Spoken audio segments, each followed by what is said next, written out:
Assalamualaikum warahmatullahi wabarakatuh. Saya Erna Mulija dari Prodi PGMI semester 4 unit 1. Baiklah, di sini saya akan membahas tentang pengertian pengumpulan data dan instrumen penelitian. Pengumpulan data merupakan kegiatan mencari data di lapangan yang akan digunakan untuk menjawab permasalahan penelitian. Sedangkan instrumen penelitian adalah alat yang digunakan dalam penelitian untuk mengumpulkan data, dan instrumen yang digunakan harus sesuai dengan rumusan masalah yang diajukan. Selanjutnya, jenis pengumpulan data dan instrumen.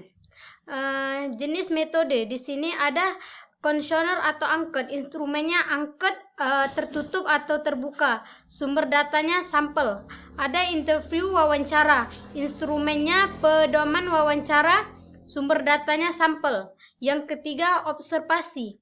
Instrumennya lembar observasi. Sumber datanya di sini menggunakan sampel benda. Selanjutnya ada tes. Tes di sini menggunakan instrumen tes, esai atau choice.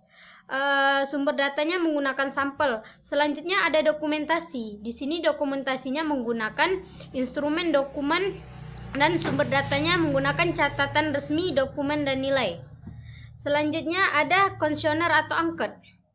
Konvensional atau angket merupakan sejumlah pertanyaan tertulis yang digunakan untuk memperoleh informasi dari responden dalam arti laporan tentang pribadinya atau hal-hal yang diketahuinya. Angket digunakan untuk mengukur pendapat respon dari suatu objek yang digunakan. Selanjutnya, angket terbagi dua. Di sini yang pertama ada angket tertutup, yaitu angket yang berisi pertanyaan atau pernyataan di mana sampel dapat memilih salah satu alternatif jawaban.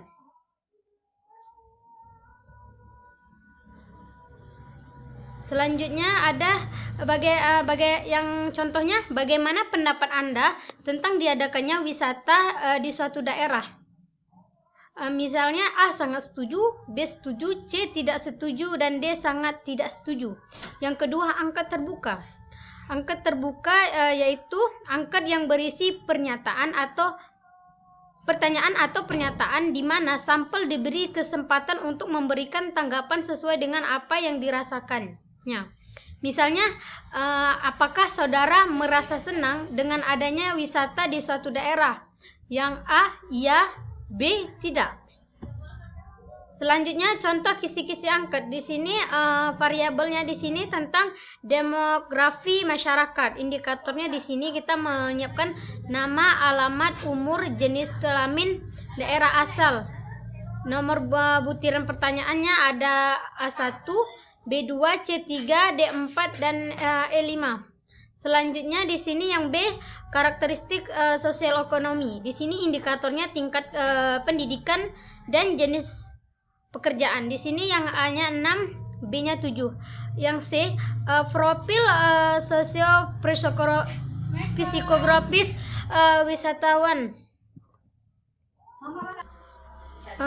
Terus selanjutnya ada profil sosio-psikologis wisatawan. Di sini pertama kita ada pilih pola perjalanan, terus teman berkunjung, waktu berkunjung, sumber informasi, kegiatan wisata yang dilakukan, keunikan tempat wisata, kondisi kebersihan, kepuasan berwisata, kondisi sarana dan prasarana, dan keinginan berkunjung kembali. Selanjutnya ada dukungan wisatawan. Di sini ada saran terhadap perkembangan wisata tersebut.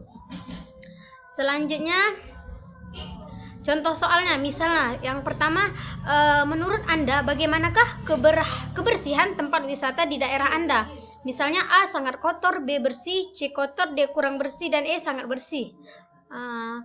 Yang kedua, misalnya menurut Anda jenis kegiatan apa yang menarik di tempat wisata di daerahmu? Yang A misalnya memiliki rimbunnya tanaman cemara. Yang B adanya atraksi pelepasan penyu. Yang C adanya atraksi budaya. Yang D adanya lomba menangkap ikan. Yang E outboard. Selanjutnya misalnya yang ketiga, apakah Anda merasa puas dalam melakukan kegiatan wisata di daerahmu? Yang pertama, yang A tidak memuaskan, B kurang memuaskan, C memuaskan, dan D sangat memuaskan. Selanjutnya ada interview atau wawancara. Interview atau wawancara merupakan usaha pengumpulan informasi dengan mengajukan sejumlah pertanyaan secara lisan dan dijawab secara lisan juga. Hal yang penting utama dari interview adalah kontak langsung dengan tatap muka antara si pencari informasi dengan si pemberi informasi. Selanjutnya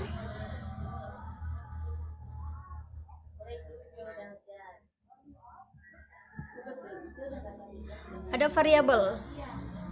Variabel tadi seperti tadi disesuaikan dan seperti di sini ada demografi pengelolaan, karakter ekonomi sosial, dan tanggapan terhadap pengembangan objek wisata. Butirannya sama seperti tadi dan indikatornya. Sambungannya di sini ada faktor pendukung dan penghambatnya objek wisata tersebut, dan potensi dan upaya pengembangan perwisatawan. Di sini ada potensi fisik dan non fisik, upaya yang dapat dilakukan dan upaya yang telah dilakukan. Selanjutnya di sini memberikan sebuah pertanyaan, misalnya menurut Bapak atau Ibu bagaimanakah perkembangan pengelolaan objek wisata? Yang A tidak tahu, B kurang berkembang, C cukup berkembang, dan yang D berkembang dengan baik. Selanjutnya yang ketiga, dengan adanya objek wisata, apakah pengaruh terhadap lingkungan sekitar menurut Bapak atau Ibu dengan adanya objek wisata? Apakah mendatangkan manfaat yang dirasakan bagi penduduk setempat? Misalnya yang A ada, yang B tidak ada. Selanjutnya observasi. Di sini observasi merupakan penelitian yang dilakukan melalui pengamatan dengan menggunakan lembar observasi terhadap objek baik secara langsung maupun tidak langsung. Observasi membutuhkan pengamatan dan dilakukan pada saat proses pembelajaran berlangsung. Lembar observasi disusun berdasarkan kisi-kisi. Selanjutnya ada variabel. Di sini variabelnya yang A, cara-cara guru mata pelajaran matematika dalam meningkatkan minat dan prestasi belajar siswa. Indikatornya di sini kesiapan kelas dan kesiapan siswa. Nomor butirannya di sini ada 1 sampai 6 dan deskriptornya di sini misalnya memeriksakan kesiapan alat, media, dan ruang kelas, dan memeriksa kesiapan siswa. Terus siswa juga duduk di tempat masing-masing dan bisa menerima pelajaran. Terus guru menyampaikan persepsiasi materi yang diajarkan, dan guru menyampaikan kompetensi tujuan yang akan disampaikan, dan siswa mampu menjawab pertanyaan sesuai yang diberikan. Selanjutnya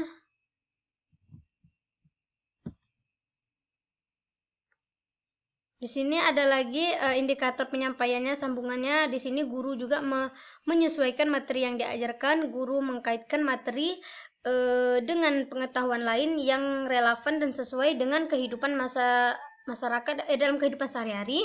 Terus guru melaksanakan pembelajaran sesuai dengan tujuan yang akan dicapai, dan guru melaksanakan pembelajaran sesuai dengan kebutuhan. Di sini juga ada sambungannya.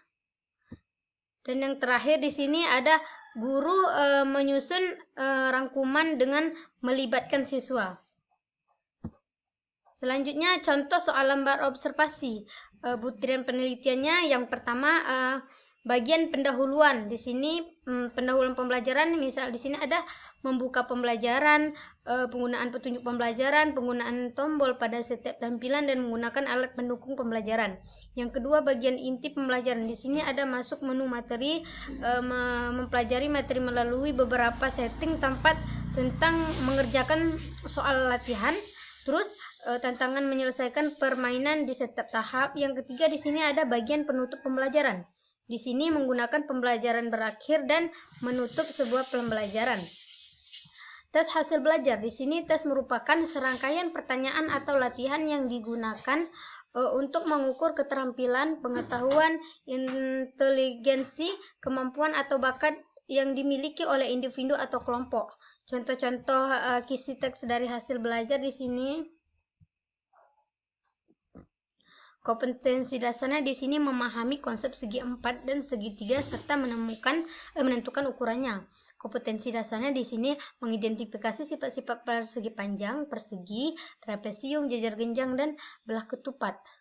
Dan juga menghitung keliling dan luas bangun segi 4 dan segitiga serta menggunakan dalam pemecah masalah. Di sini indikatornya menyebutkan sifat-sifat segitiga.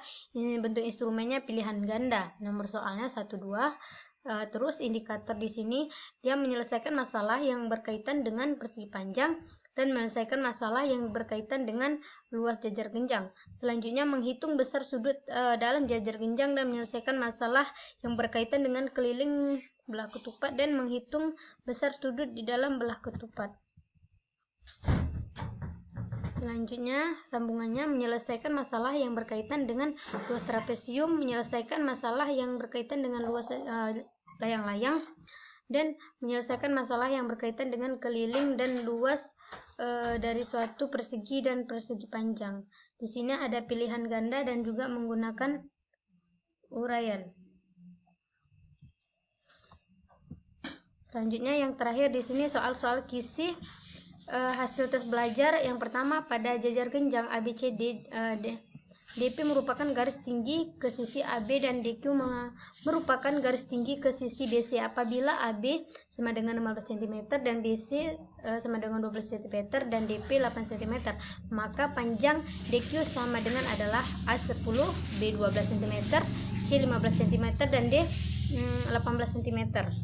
Yang kedua, sebuah taman bentuk belah ketupat, di sekelilingi taman itu akan ditanami pohon pinus dengan jarak antara pohon 4 cm, panjang sisi taman itu adalah 45 meter.